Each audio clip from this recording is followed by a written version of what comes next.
नमस्कार। आज हम लोग स्मृति की विशेषताएं कहें या स्मृति के लक्षण कहें या स्मृति की प्रकृति कहें या स्मृति के तत्व, कहीं से भी क्वेश्चन आए आप उसको टच कर जाएं, सफल हो जाएं। यही मेरा उद्देश्य है पढ़ाने का कि आप जितनी भी शिक्षक पात्रता परीक्षाएं हैं आजकल देखें हर जगह जो है आपके नवोदय से लेकर के केंद्रीय तक अगर है तो उसमें भी सीटेट वगैरह के ज़रूरी पास होना है। सीटेट है, टेट है, सुपर टेट आ गया है और अलग अलग प्रदेशों में एमपी टेट है, हरियाणा टेट है, एमपी टेट है।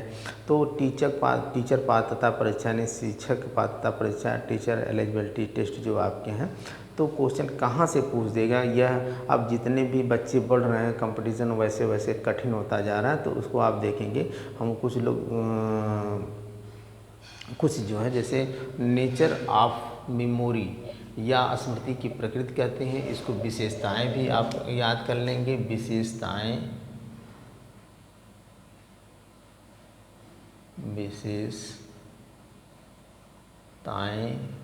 या लक्षण भी कहते हैं, इसको लक्षण भी कह लेंगे आप, या तत्व भी कह सकते हैं, ये भी आप कह सकते हैं। तो यहाँ देख लेंगे, कह रहा है कि तीव्र गति से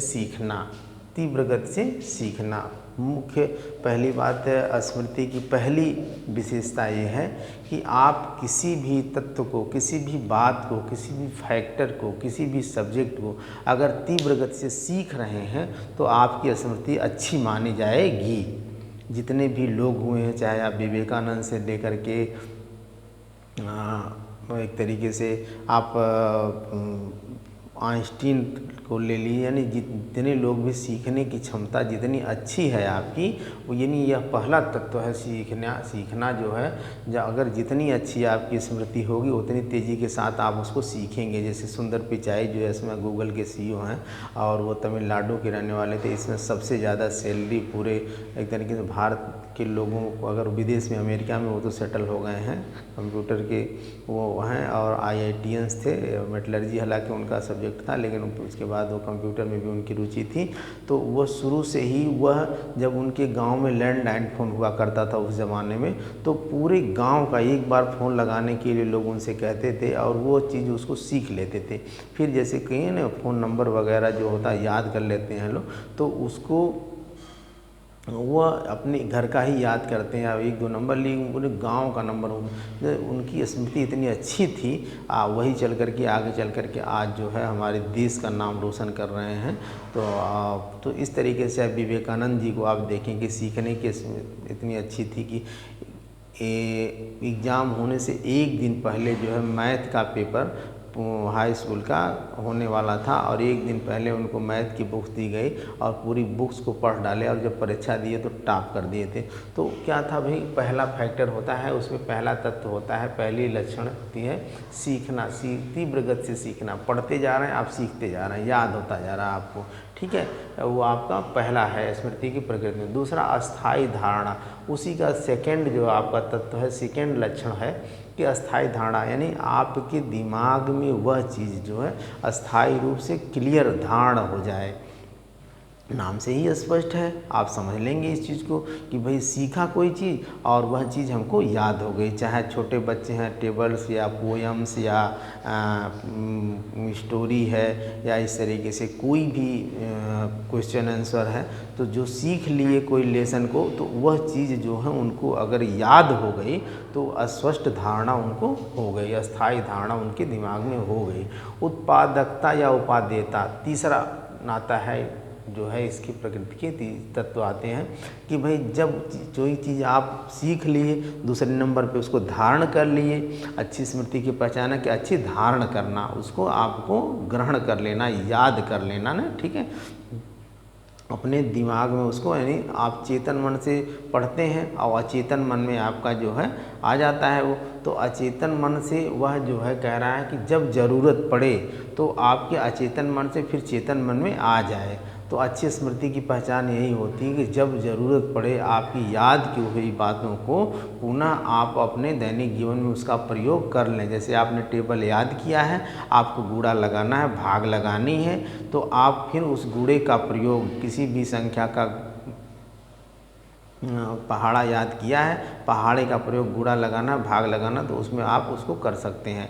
या कोई फार्मूला है, जैसे कोई चीज़ है जो फार्मूले वगैरह होते हैं, फार्मूला का आप याद किए हैं, सूत्र हैं, तो उसके आधार पे चाहे मैथ के हों, चाहे फिजिक्स के हों, चाहे जो भी हों, या कोई आप साइंस का ही कोई चैप्टर है, जो चीज़ और डायग्राम वगैरह आप बनाए हैं, याद किए हैं, वो चीज़ फिर आप बनाने के लिए आपको याद हो जाए, तो उसे आप कहेंगे कि उत्पादकता या उपादेयता, कि वह चीज़ पुनः याद हो जाए। अच्छा, अच्छी स्मृति की यह पहचान है कि वह समय आने के बाद जब ज़रूरत पड़े तो याद हो जाए। अगर आपको याद नहीं हो रही तो अच्छी स्मृति नहीं कही जाएगी, अच्छी मेमोरी आपकी नहीं कही जाएगी। यथावत पुनः स्मरण इसी से संबंधित है कि जो चीज़ आपको याद हुई है, जो चीज़ आप पढ़े हैं, जो चीज़ आप लर्न किए हैं, चाहे वो समाज में सामाजिक चीज़ें हों, भाई हर चीज़ तो पढ़ाई लिखाई से ही संबंधित होती है ना, तो कहीं न कहीं उसका संबंध उससे जुड़ा हुआ है। नहीं कहते हैं कि जीवन पर्यंत आदमी सीखता है, शिक्षा अनवरत चलने वाली प्रक्रिया है,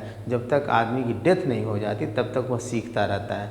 तो एक तरीके से यहाँ आप देखेंगे कि जो चीज़ें आपके जीवन में पुनः मतलब कि स्मरण हो जाए, यथावत में जैसी थी वैसी याद आ जाए, जैसे आप जैसे चीज़ को याद किए हैं और वह चीज़ पूरी वैसे ही, कोई फार्मूला सवाल लगाना है, वो सवाल फार्मूले पे लगाएंगे तो पूरा उस तरीके का याद हो जाएगा। कोई पोयम है, कोई पोएट्री है, कोई टेबल है, कोई भी चीज़ है जो हम पढ़ा रहे हैं, ये चीज़ भी आपको अगर याद है कि भाई पहला क्या था, तीव्र गति से सीखना था, दूसरा अस्थायी धारणा था, तीसरी उत्पादकता था, चौथा यथावत पुनः स्मरण था। ये इसकी स्टेप बाय स्टेप जो है इसके नेचर्स कह लेंगे, या विशेषता कह लेंगे, या लक्षण कह लेंगे, या तत्व कह लेंगे। फिर स्पष्ट एवं शीघ्र पहचान, अब ये भी है कि स्पष्ट और शीघ्र पहचान। स्पष्ट और शीघ्र पहचान क्या होती है कि भाई आपने याद कर लिया, आपने सीख लिया, आपने धारण कर लिया, आपने जो है समय आने के बाद ये पुनः याद किया और यथावत स्मरण हो गया आपको, जैसा था वैसा। फिर उसके बाद उसकी पहचान भी करना है, वही चीज़ है कि नहीं, याद तो हो गई आपको, लेकिन उसको क्लियर करना है कि यह उन्हीं की जीवनी है, कबीरदास की है कि सूरदास की है कि रहीमदास की है, उसकी पहचान आप करेंगे।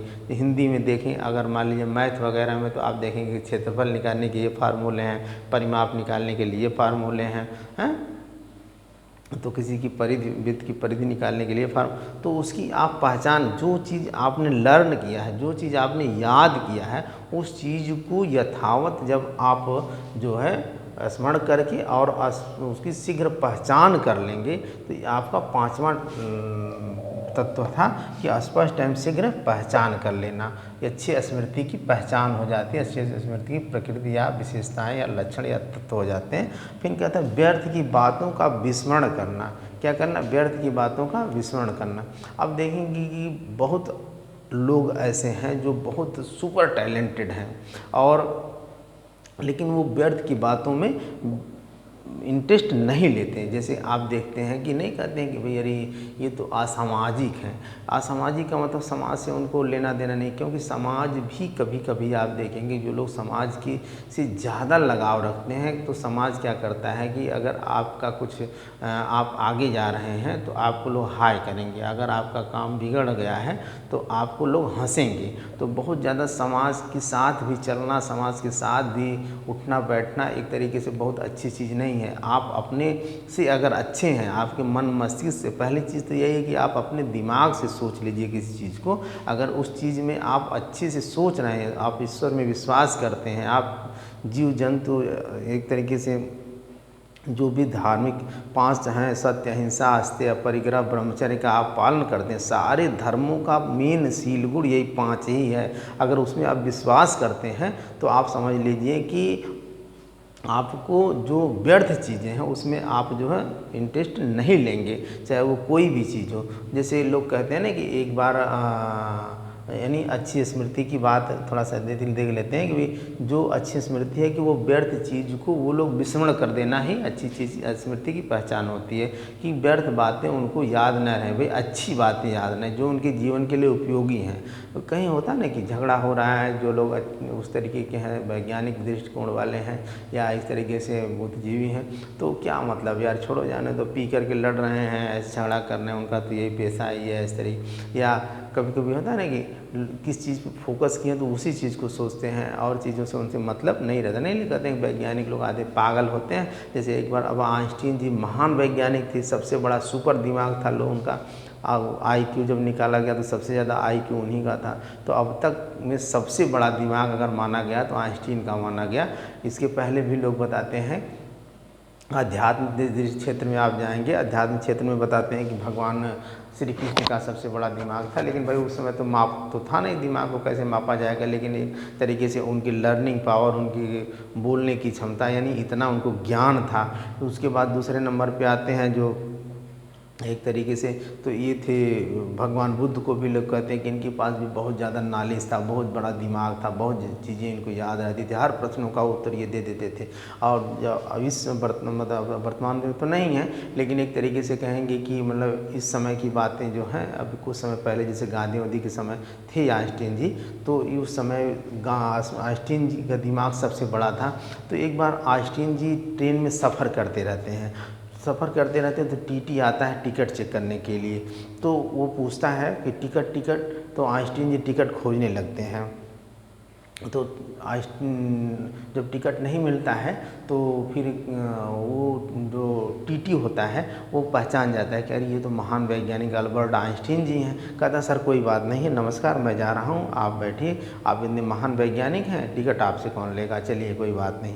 तो वो कहते हैं कि रुको, ये बात नहीं है कि तुम मुझसे टिकट लोगे या टिकट मैं दूंगा या नहीं दूंगा, तुम मुझे ऐसे छोड़ के जा रहे हो, लेकिन मुझे यह याद नहीं है कि मैं कहाँ मुझको उतरना, किस स्टेशन पे मुझको उतरना है। तो आप सोच लीजिए कि कितने महान वैज्ञानिक, कितने महान दृष्टिकोण वाले हैं, तो कितने हायर थिंकर को यह चीज़ नहीं थी कि वो ये कह रहे कि मैं टिकट इसलिए खोज रहा हूँ कि मुझे कहाँ उतरना, उस पर लिखा है, उसको देख करके मैं जान जाऊँगा कि मुझे यहाँ उतरना है। हालांकि सुनने में कितना अजीब लग रहा है, लेकिन वही कि व्यर्थ की बातों को विस्मरण करना ही स्मृति की एक बहुत अच्छी पहचान होती है, अच्छी प्रकृति होती है, अच्छी विशेषता होती है, अच्छे लक्षण होते हैं। तो यहाँ से भी आप इसको देख लेंगे, ये सीखना, धारण करना और जो धारण किए हैं उसको याद करना, यथावत मतलब जैसे हो वैसे ही याद कर लेना, उसकी पहचान कर लेना, शीघ्रता से पहचान कर लेना। जैसे आप देखें ना, प्रेजेंस ऑफ माइंड जिसको कहते हैं, तुरंत। अब जैसे आप देखें IAS का इंटरव्यू होता है तो IQ के साथ EQ भी देखा जा रहा है। IQ मतलब इंटेलिजेंस क्वाशिएंट, आपकी बुद्धिलब्धि देखी जाएगी, कितनी क्षमता है, कितनी आपके पास योग्यता है, कितनी तर्क करने की क्षमता है, रीजनिंग वगैरह। लेकिन EQ एक देखी जाती है, EQ यानी इमोशनल क्वाशिएंट, मतलब आपकी जो है सामयिक लब्धि, यानी आप सामयिक इमोशनल रूप से कितने, जैसे कहीं आप मान लीजिए IAS हो गए, एक DM हो गए, पूरे ज़िले के मालिक आप हो गए, अब कहीं दंगा हो रहा है, हिंदू मुस्लिम राइट हो गया, तो आपको जा कर के वहाँ समझाना है। तो आप इमोशनली रूप से अगर आप सही नहीं हैं, आपके दिल दिमाग में वो अच्छी चीज़ें नहीं हैं, एक तरीके से आपने गहन अध्ययन नहीं करके इमोशनली कंट्रोल करना, आप अपने पर्सनालिटी को इमोशनली रूप से भी वहाँ व्यक्त करेंगे, तुरंत पता चलेगा। आप इमोशनली रूप से उनको डांटने लगे, पता चला दंगा और भड़क जाएगा।